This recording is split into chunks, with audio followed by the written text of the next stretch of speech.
আজকে আমি আপনাদেরকে দেখাবো কিভাবে ফেসবুকের অ্যাসপেক্ট রেটিও জানবেন।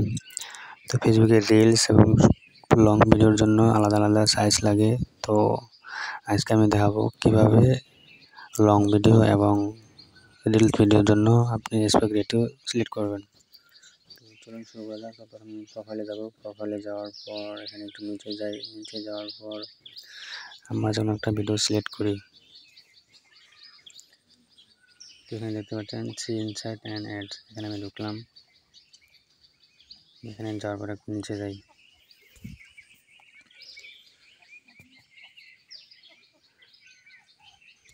নিচে আসার পর এখানে দেখতে পাচ্ছেন বেস্ট প্র্যাকটিসেস, মানে সিএল আমি সিলেক্ট করলাম। ক্লিক করার পর এখানে নিচে যাই একটু। নিচে যাওয়ার পর এখানে অনেক কিছু অপশন দেখতে পাবেন। তো শেষে আছে use mobile friendly aspect ratio shows as 9.16 আর 4.45, 9.16 আর হচ্ছে 4.5। এই অ্যাসপেক্ট রেটিও হচ্ছে ফেসবুকের ভিডিও আপলোড করার জন্য বেস্ট অ্যাসপেক্ট রেটিও।